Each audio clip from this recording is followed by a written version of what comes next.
Hi everyone, Ryan here, Ion Capital Solutions. Hope you're doing well. Today I'd like to talk to you about a controversial topic, okay? That's the topic of greed. And if we are too greedy as business loan brokers and all we focus on is that commission, well, we might be putting our clients out of business. Is that really a smart approach? I mean, forget about the morality of it for a second, but is that smart for us? Are we going to be able to earn our commission, keep our commission? Is there going to be residual, repeat business? What does that do to the economy? If you're not making time for the answers to these questions, you may be part of the problem. You also might be doing yourself a disservice. So let's talk about it.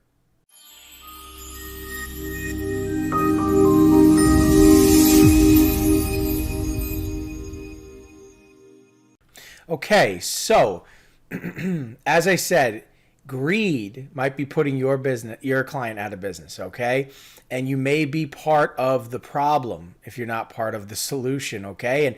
And you have to understand that if you're just trying to earn that commission by any means necessary, you might actually be doing yourself a disservice, okay? Because that commission will be clawed back. You will lose your commission. You may lose an ISO relationship, right? As an ISO with a lender, you're going to definitely lose a client.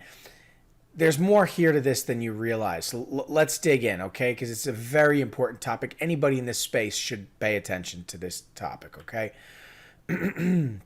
As a business loan broker, you have a decision to make, okay? You have people in a position where they are essentially stuck in a hole.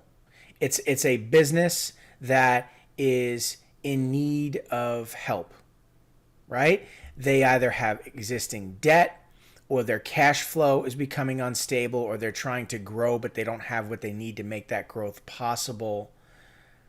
They're in a position where they need help, which puts you in a position to potentially earn a commission.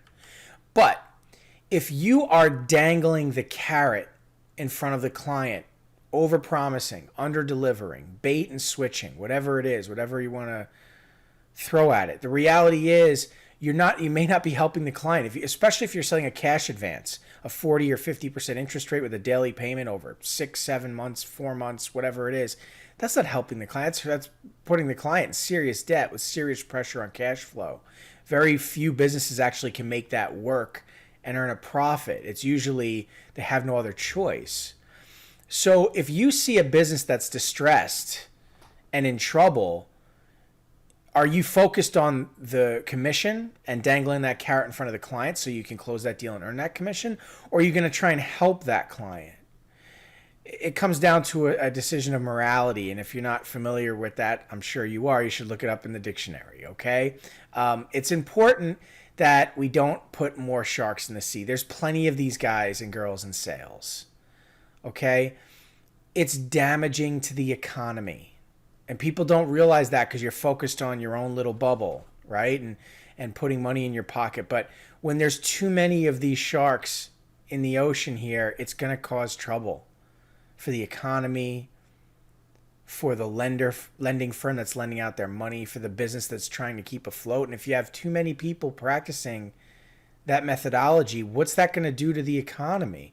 We need more people doing the right thing, helping businesses grow, stabilizing our economy, especially when there's inflation, especially when there's trouble, especially post-pandemic. We need to sustain our system, not put too much pressure on it.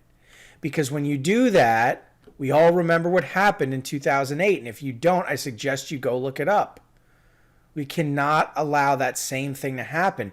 And ever since 2008, when the banks started saying no to businesses, and we started saying yes as private money lenders and brokers, the power shifted over to us. But if we don't learn from the past will repeat itself, maybe in a different way, but it's the same end result. We have to practice ethics and morality. We cannot allow it to grow out of control and snowball, because it will greatly, greatly damage the economy, especially when you take the pandemic, inflation, and everything else and combine it all. It's a recipe for disaster. Okay? There's a balance to our system, not just in the world, but in our, or I should say, not just in our country, but in this world. We all have a part to play. We need to understand how it works, how it all connects, what our role is in it. You may be looking at this and say, I don't really care about this. I just care about, earning a commission and paying my rent or my mortgage or whatever it is. If that's your mindset, you're part of the problem. And it's not good. There's no longevity there. And it's going to blow up one way or another. I can guarantee you that. Okay? You have to know what your piece of the puzzle is, what you bring to the table to make the equation work, right? If you look at these four hands for a second, you have yourself as the broker, you have the lender, you have the borrower, and then you have, of course, their employees, their customers, the function that business plays in the economy. And all of these things work together to put the puzzle back together, to keep it moving, to keep the picture complete. That can't happen if you're dangling the carrot, if you're bait and switching, if you're putting pressure on a business that's going to eventually go out of business, whatever it is. It's really going to hurt the economy, the business, your pocket. It's not a smart decision, because our role is to help businesses grow their money. Lenders want to lend money to businesses that are growing, expanding.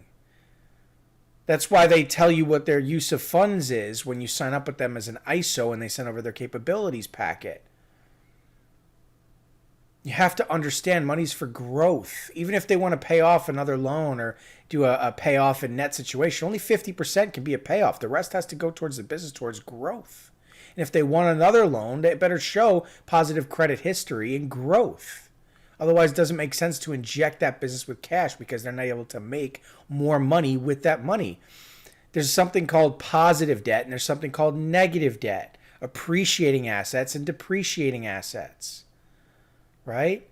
Positive debt is good. You leverage other people's money. You turn that money into more money. You earn a profit. An appreciating asset is good. You purchase it and invest in it, and in turn it pays you more money, like investing in real estate, turning it into an Airbnb or fixing it up and flipping it, whatever it may be. A depreciating asset, like buying a car and it just loses its value over time. You have to understand these things. Your lender partner absolutely understands these things. And when it comes to funding your clients and helping your clients, your mindset needs to be here, because it's going to determine whether or not a deal is doable. It's going to determine whether or not you collect and keep a commission. It's going to determine whether or not that business stays in business. It's going to determine whether or not the client has realistic expectations. And ultimately, collectively, it's going to determine the health of our economy. Understand, you are looking to attract clients. You're looking to convert you're looking to attract leads or interested parties. You're looking to convert them into clients, but then you're looking to retain them, hold on to them for repeat business, residual income, whatever it is, renewals. You don't have to collect a huge one-time commission check. I know it's attractive to give someone $100,000 or $200,000 with 10 points stacked on and collect a $10,000 or $20,000 commission. There's lots of ways to collect that money from a client without losing that client. Think about the long term. Play the long game. Do you always want to be in a position of chasing down new business? Or do you want to have a book of business that matures over time, a Rolodex that keeps feeding you, and eventually not have to constantly chase down new business, but have a Rolodex you can flip through that feeds you for the foreseeable future? That's what successful salespeople understand. Relationships. What kind of relationships are you forging out there by giving somebody a high interest, short term, high frequency loan? They hate it. They hate it. They may have to try and fit that square peg through that round hole because they have no other choice, but they don't like it. They don't want to do it again. They don't want to work with you again if that's the value you provide. Think about it. It's all about perspective, right? Anyway, important topic. Those of you that stuck through the video, I really appreciate it. Those that didn't, they're part of the problem. They really are, and we need more people helping here, because we need to keep this economy going. This is how we make our money as business loan brokers. We need to help our economy sustain itself. We need to help businesses grow. If we want a long-term business model of being loan brokers for the foreseeable future, we need to practice ethics. Otherwise, we're going to go out of business in a hurry, just like that business that we over leveraged. Anyway, that's going to do it for this topic. Thanks so much for your time. I'll catch you in the next video.